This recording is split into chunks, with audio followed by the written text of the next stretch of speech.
Welcome back to the channel. Glad you're with us today. Our scriptures today are 1 Kings 15 and 2 Chronicles 13 through 16. You know, Kings and Chronicles, they can be kind of confusing. All the kings, which ones are the good ones? Which ones are the bad ones? Which ones are from Israel? Which ones are from Judah? You can kind of get lost in the weeds. Well, today, let's see if we can mow some of those weeds down together, huh?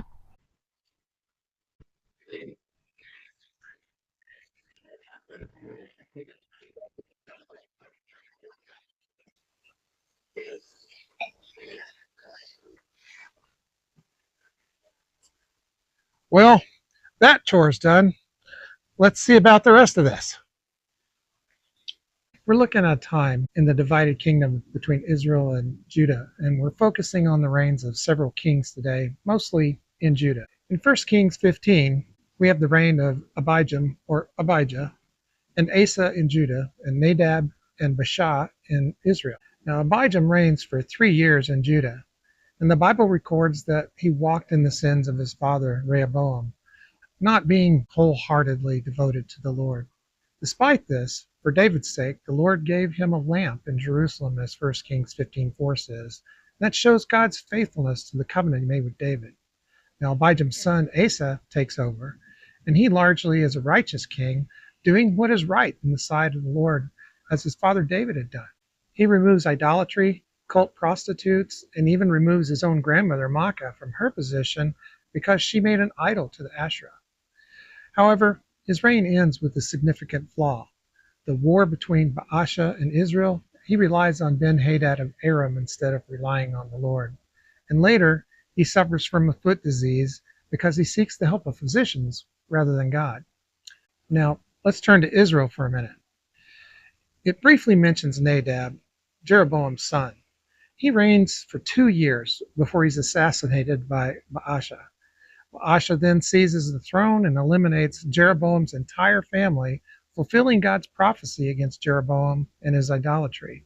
Then we get to 2 Chronicles 13, which focuses exclusively on Abijah, the same name as Abijam in 1 Kings, and provides more details about the positive accounts of his reign. It highlights a significant battle between Abijah and Jeroboam of Israel. Abijah delivers a powerful speech to Jeroboam's army, emphasizing Judah's reliance on the Lord and their adherence to the law and the presence of God among them, in contrast with the idols of Israel. The battle's won by Judah because the sons of Judah put their trust in the Lord, the God of their fathers, as 1 Chronicles 13:18 says. This account emphasizes God's intervention on behalf of those who trust him. In 2 Chronicles 14 through 16, that brings us back to the reign of Asa in Judah, and it reinforces Asa's earlier righteousness and his detailing of all of his reforms, removing foreign altars, the sacrificial stones, and the Asherah poles. It emphasizes his call for Judah to seek the Lord. The period is marked by peace and prosperity, during which Asa builds fortified cities. When attacked by Zerah, the Cushite, with a massive army, Asa cries out to the Lord, acknowledging God's power to help the weak against the strong. Well, God grants Judah a decisive victory, explicitly linking it to Asa's reliance on him. Chapter 15, following the victory, a prophet, Azariah, the son of Obed, confronts Asa with a message from God. The Lord is with you when you are with him, and if you seek him, he will be found by you. But if you forsake him, he'll forsake you. This actually encouraged Asa and Judah to renew their covenant with God, leading to further reforms and a period of great joy and prosperity. Now in chapter 16, this chapter covers the end of Asa's reign and highlights some of his failures. When he was attacked by Baasha of Israel, instead of seeking the Lord, Asa makes an alliance with Ben-Hadad of Aram. He uses the temple treasury to hire Ben-Hadad and to have him break his treaty with Baasha. Well, the prophet Hananiah rebukes Asa for relying on man instead of God. And he reminds him of the victory over the Cushites when he did rely on God. Hananiah states, "For the eyes of the Lord range throughout the earth, to strengthen those whose hearts are fully committed to him. Asa reacts in anger, and he imprisons Hananiah, and his reigns end with him having a disease in his feet, and he seeks help from his physicians instead of the Lord. Both First Kings and Second Chronicles, in their accounts of Abijah, and especially Asa, consistently highlight the consequences of seeking and trusting God versus relying on human strength and other means. Some positive examples were when Abijah and Asa, they wholeheartedly sought after God, acknowledging his power and seeking his help, and they experienced divine intervention, victory in battle, peace, and blessing. And the reforms were successful. But in the negative, we see Asa later in his reign turns to human alliances like Ben-Hadad and human remedies like physicians instead of God, and his actions are met with divine disapproval and negative consequences, warfare and disease. Even Abijam's initial lack of devotion is noted here. The overarching message is clear.